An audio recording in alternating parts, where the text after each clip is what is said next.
किसी के नाम सवेरे उठो काम अरे आइल बाइल तो बहुत यानी जो खड़ी है उनसे निवेदन है कि आप अधूरा कम से कम थोड़ा सा आप लोग आइए मेरे साथ। चलिए बस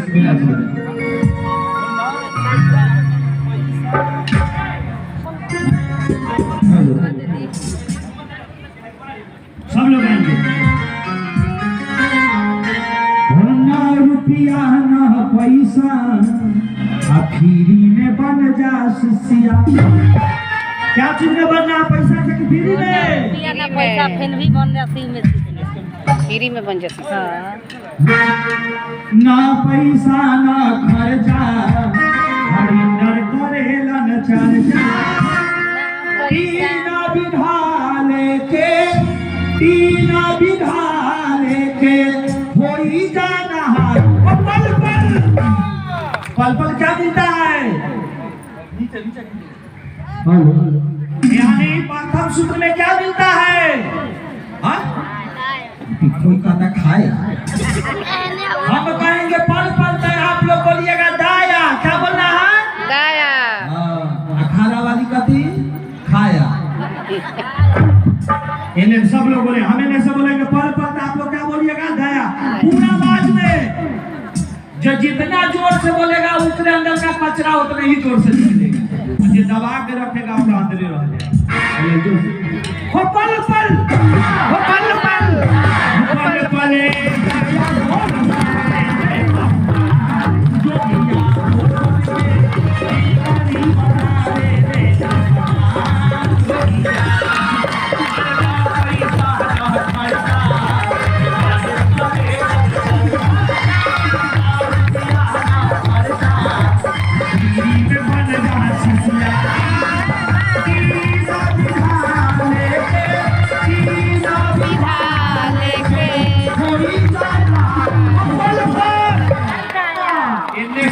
लेकिन उनने से ना आया। सबसे ऊंच पर खारा और पहुंच नीच जोर से उन्हीं वाला के ना है, इन्हीं वाला के है। अब आप लोग बोल रहे हैं सामने वाले भैया कम से कम 30 बार है तो आवाज देता बराबर। एक ने लोग जो करा था, इन्हीं हो लोग जो करा था। तू बेस दीजिए, बेस यानी बेस का बात मत दीजिए। यानी ओहो लोग कम से कम मांग लो ना। हो पल पल, पल पल, पल पले बोल सारे जो दिया हो सबके बिगाड़ी बना दे जो दिया।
वाली खाया। हे भैया देश की टका ठीक कर डाल वाला केवल तीनों बार में कम से कम करने वाली। ले दीदी आप लोग चुप रहिएगा, टका उड़ने वाला का आवाज देखिए हैं, उड़ने वाला के काम मीटर बटा बता, ठीक है ना? ओ पल पल फेरे में उजरा गए, वो नीम के फेरे में अटक गए। ओ पल पल पल पल पल पल जो दिया वो सबके बिगड़ी बना ले हमारे जो दिया पल पल बिगड़ी बनावे ले।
रोकने वाला के ना बोला सबके दिमाग में अटकल है। पल पल